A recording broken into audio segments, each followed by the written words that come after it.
Olá, pessoal, bem-vindos a mais um vídeo. Nós vamos agora demonstrar o teorema da convergência do perceptron. Veja só, esse teorema é conhecido como a convergência do perceptron de incrementos fixos, uma vez que nós estamos aplicando a regra com digamos assim, taxa de aprendizagem constante, tá certo?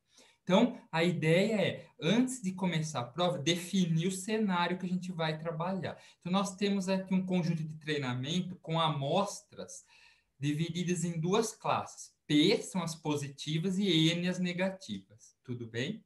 Então, nós vamos considerar que as entradas, elas são assim apresentadas ao perceptron uma após a outra.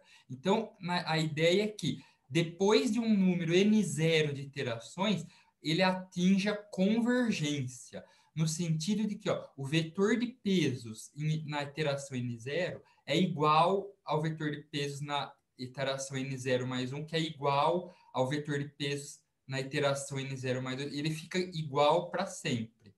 Tudo bem? É um vetor solução que não muda depois que a gente atinge a iteração n0. Então, para nós provarmos esse teorema, vamos considerar, sem perda de generalidade, o seguinte: o vetor de pesos inicial é nulo. Por que eu posso fazer isso? Porque a gente fala que o vetor de pesos é aleatório, é gerado de maneira aleatória. Ora, se ele pode ser qualquer coisa, ele pode ser esse vetor nulo. Tudo bem? Eu posso inicializar ele assim. É só para simplificar os cálculos. Vamos supor ainda que para n igual a 1, 2, 3, as primeiras enésimas amostras da nossa base, elas são da classe elas são da classe, vamos dizer assim, positiva, pessoal. Elas são da classe P, positiva. Mas o perceptron, ele classifica elas erroneamente, dá o produto escalar negativo. Tudo bem? Significa o quê? Elas são positivas, mas o rótulo delas é positivo, mas o perceptron acha que é negativo. Então, só para dizer que todas essas amostras de 1 até n, elas estão sendo incorretamente classificadas pelo perceptron, tá? E nós vamos considerar também que a taxa de aprendizado é meio. Então, se a taxa de aprendizado é meio, qual que vai ser a correção no nosso vetor de pesos? Vocês lembram do anterior? Então, era assim, a saída desejada é é 1. E ele prediz menos 1. Então, ficava 1 menos menos 1, que era 2, vezes meio, cancelava, ficava 1, que dá essa equação aqui, ó. É assim que o vetor de pesos vai ser corrigido. O novo vetor de pesos é o atual mais xn. Então, supondo, então, como a gente falou que o vetor de pesos inicial é zero, a gente pode recursivamente escrever o quê? Olha lá, o W de 1 é igual a x de zero, mais zero, então aqui, é isso. O W de 2 é o quê? É o x de 1 mais x de zero. Por quê? Porque recursivamente, o W de 2 é o W de 1 mais o x de 1. O W de 1 é x de 0, mais x de 1 está aqui. E assim sucessivamente. Quem é o W de 3? A soma x0, x1, x2. Quem é o W de n mais 1? Então vai ficar aqui. N mais 1 vai somar de 1 até n. Tudo bem? Na verdade, pessoal, aqui a gente escreveu, aqui estava n somado de 0 até n menos 1, tá, pessoal? Mudou um pouquinho o padrão na fórmula. Aqui estava o n, ia de 0 a n menos 1. Aqui a gente deu um passo além. Foi até o n mais 1 e vamos somar de 1 até n. Trocamos aí os índices. Em vez de começar no 0, começou no 1. Como se a gente, né, tivesse somando mais 1 nos índices. Aí. Tudo bem? Certo, pessoal? Muito bem. Ah, é que na verdade, tá certo. O x de zero, pessoal, tá certo. Vamos considerar isso, ó. Tá vendo? A gente fez uma leve mudança. Ó. Mas o que importa olha só, a regra que a gente chegou é que o vetor de pesos no passo n mais 1 é a soma de todas as amostras, dá para entender aqui? Ó? É a soma de todas as amostras que vieram até aquele passo. Ó. É a soma de todas as amostras que vieram até aquele passo. Então, olha só, como as classes são linearmente separadas, existe um W0, pessoal, tem que existir para o qual, olha lá, ó, quando eu pegar o W0 e fizer o produto escalar com x, n, isso dá positivo para todos os x da classe P, né? Porque esse W0 é o hiperplano separador, é o W ótimo. Tudo bem? Então, para essa solução W0, olha só, o que eu vou fazer? Eu consigo definir um número alfa como sendo o seguinte. Ó, como eu sei, se eu pegar aqui, ó, qualquer amostra da classe P e colocar aqui, eu sei que isso dá um número maior que zero. Eu vou pegar aqui o menor desses números, tá? Ó, o mínimo. O menor desses números, aqui variando n, para todo xn pertencente à classe P, aqui, eu vou escolher alfa como sendo o menor produto escalar entre um desses xn da classe P e o vetor W ótimo. Tudo bem? O menor. Isso eu consigo escolher um mínimo. Então, o que eu vou fazer aqui? Vou multiplicar ambos os lados dessa equação estrela por W ótimo transposto. Então, vai ficar aqui, ó, WO transposto WN mais 1. E aqui, cada um dos x multiplicados por W ótimo transposto. Ora, mas como eu sei que o alfa é o menor desses caras aqui, eu posso substituir tudo isso aqui, ó. Eu vou substituir tudo isso aqui por n vezes o mínimo, que é o alfa. N vezes o mínimo. Ora, se eu estou pegando aqui que todo mundo é igual ao mínimo, tá vendo? N vezes o mínimo. Se eu estou pegando aqui que todo mundo é igual ao mínimo, é óbvio, pessoal, que esse lado direito aqui vai ser maior do que N alfa. Porque eu estou substituindo cada um aqui pelo mínimo, né? Mínimo, mínimo, mínimo. É isso que eu estou fazendo. Para no final a soma ficar N vezes o mínimo. Então, o que era grande, eu estou pondo no mínimo. O que era grande. Então, é óbvio que esse lado esquerdo, quando eu faço essa substituição, fica menor que o lado direito, fica menor que o lado esquerdo. Então, aqui, o que a gente vai fazer? Usando a desigualdade de Cauchy-Schwarz, que fala o seguinte, ó, a norma do produto escalar é sempre menor ou igual que a norma do U vezes a norma do V. Tá vendo? Isso aqui um resultado famoso lá da álgebra linear, da geometria analítica em particular. Então, ó, usando esse resultado aqui, eu posso escrever o quê? Olha só. Então, eu vou escrever aqui a norma ao quadrado desse produto escalar, isso é um número ao quadrado. É menor ou igual que a norma do W0 ao quadrado vezes a norma do WN mais 1 ao quadrado. Então, ó, essa aqui, que é o lado... Então, ó, isso aqui, o lado esquerdo dessa desigualdade aqui, eu transferi para o lado direito da equação 4. E o lado direito da desigualdade aqui, eu coloquei para o lado esquerdo da equação 4. Tudo bem? Então, ó, aplicando essa desigualdade, a gente chega nisso aqui. Esse cara aqui é uma quantidade escalar, por isso que eu não pus norma. Eu pus simplesmente parênteses. Tudo bem? Agora, pessoal, olha só. Usando 3 e 4 por transitividade, olha só. Dá para a gente escrever o quê? Ó, isso daqui, pessoal, é maior ou igual que isso.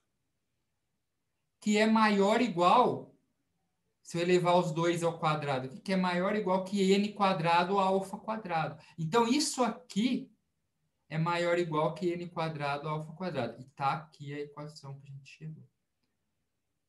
De maneira equivalente, eu posso isolar quem aqui? Isolar a norma ao quadrado. Vou isolar esse termo aqui, ó. Esse termo aqui. passo esse aqui dividindo. Então, olha que interessante. A gente chega que a norma do vetor de pesos lá no passo n mais 1, ao quadrado, ele tem que ser maior ou igual que n quadrado, alfa quadrado, dividido pela norma de W0 ao quadrado. Aí você fala assim, poxa, mas eu não sei nem quem é alfa e muito menos quem é o vetor W0. Tudo bem, mas olha que interessante. A gente definiu um limite inferior para a norma do vetor de pesos. A norma do vetor de pesos, ela tem que ser sempre maior ou igual que isso aqui, que é uma função quadrática de n, tá bom? Ó, de maneira quadrática com n. Então, vamos guardar essa equação aqui, ó. Vamos guardar essa equação, que a gente vai usar ela lá no final.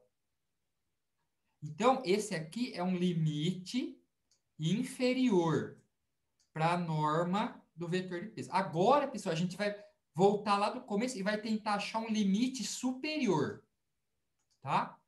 Então, ó, vamos guardar essa equação 5, guarda ela, salva ela e depois a gente vai pegá-la de novo. Vamos voltar lá para o início e olha só.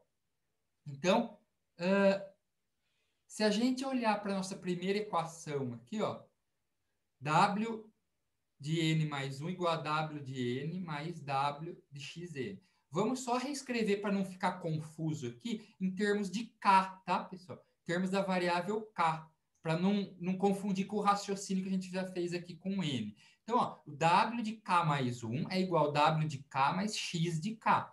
Para todos lá, lembra, para as n primeiras amostras que pertencem à classe P. Por quê? Porque o perceptron está classificando as primeiras N amostras erroneamente, tá? Para que haja correção do perceptron. Porque, veja só, por que a gente tem que supor que ele comete erros no começo? Se ele não comete nenhum erro, o vetor de pesos ele é constante. Então, ele já está no vetor certo, não tem como eu estudar a convergência dele. Se eu quero estudar a convergência do vetor de peso, eu tenho que assumir que o perceptron está errando para ele corrigindo o vetor de peso. Porque ele só corrige quando há erros, né? Tudo bem? Então, ó, o que a gente vai fazer aqui? Tomar a norma ao quadrado dos dois lados. Ó. Norma ao quadrado de k mais 1. Agora, aqui, quando eu tomar a norma ao quadrado, é aquela história. A norma ao quadrado do primeiro, mais norma ao quadrado do segundo, mais duas vezes o quê? Produto escalar do primeiro pelo segundo. Tá aqui. Tudo bem? Aí vem aquele pulo do gato. Como, pessoal, para todas essas amostras, o perceptron, elas são da classe P, mas o perceptron tá a saída do perceptron para essas amostras é sempre negativa. Então esse termo aqui é negativo. Esse termo aqui é negativo.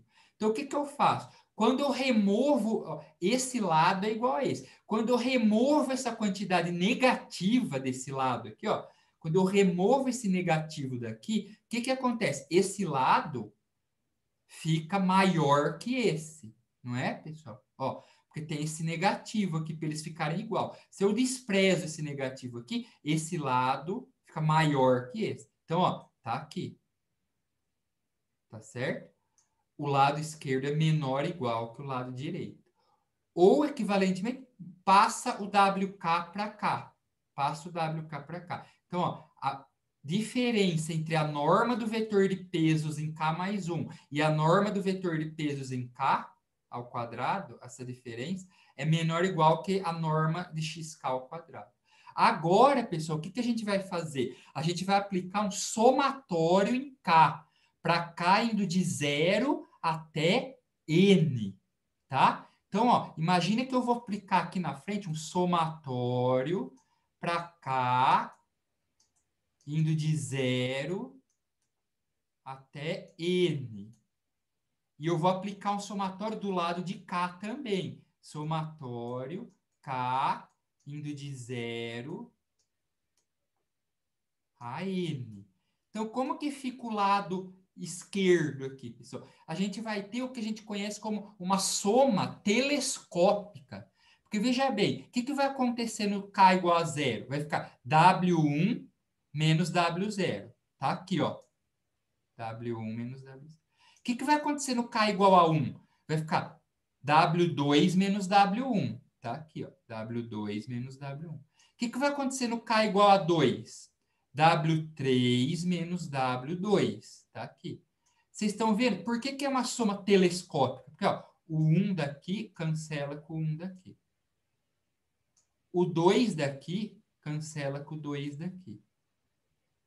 O N, esse N aqui cancela com o N anterior aqui. Então, no fundo, vai sobrar quem aqui desse lado esquerdo?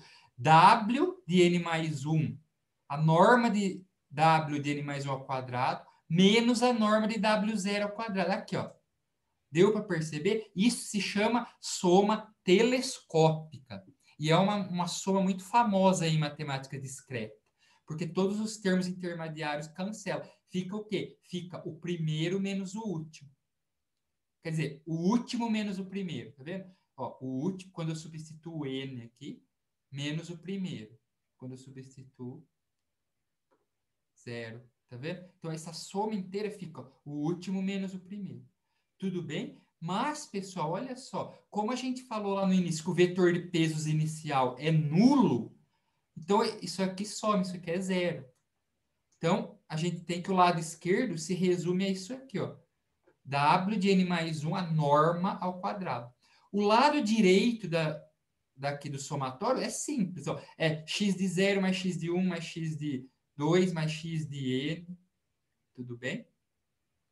Então, como x de 0, pessoal, por que a gente descarta o x de 0? Porque assim, ó, antes do passo 1, porque a gente fala assim, ó, no tempo 0, o vetor de pesos inicial é aquele lá, é tudo nulo. Então, não teve nenhuma amostra, né? Não tem amostra no tempo 0. As amostras, elas começam a aparecer para o perceptron no tempo 1. Essa é a verdade da coisa.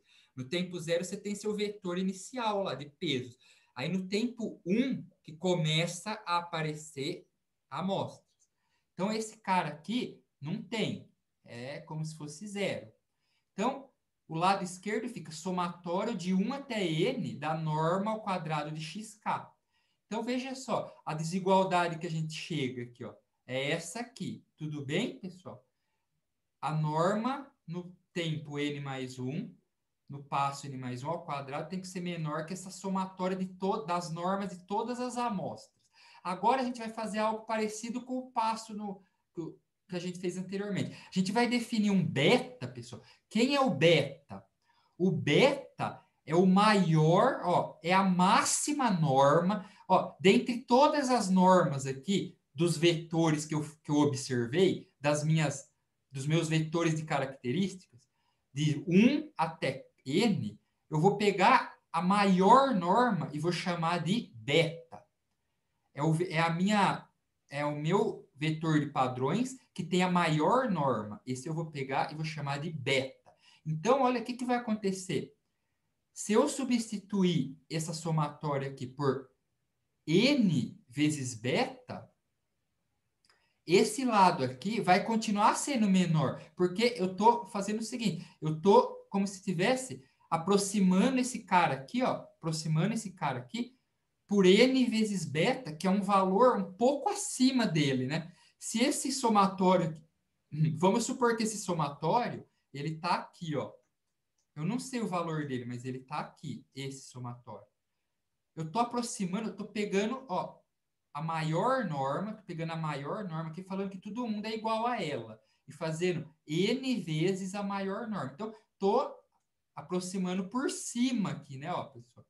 Tô aproximando por cima. Então, se esse cara aqui já era menor que isso, ele vai continuar sendo bem menor que isto. Tá certo, pessoal? Bem menor, com folga. Ele vai ser menor que n beta com folga.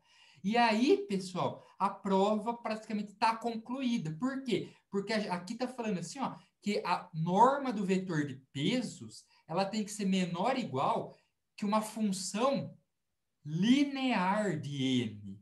Tá vendo, pessoal? Uma função linear. Então, ela tem que ser menor ou igual que esse beta vezes uma função linear de n. E aqui, ó, a equação 5 falava que a norma do vetor de P tem que ser maior ou igual que uma função quadrática de n. Ora, se tanto 5 quanto 6 tem que ser verdade simultaneamente, então esse aqui é um limite superior. Ora, se tanto 5 quanto 6 tem que ser simultaneamente verdade, pessoal, o que acontece quando tem um n grande? Ó, comportamento linear é assim. Comportamento quadrático é assim. O que acontece para isso aqui ser satisfeito ao mesmo tempo? Tem que existir, ó,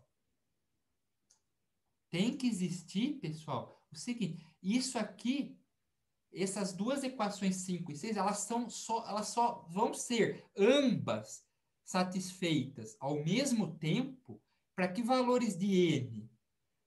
Para valores de n menores que um tal de n max aqui, ó, que eu não sei qual que é, mas eu sei que existe, não é?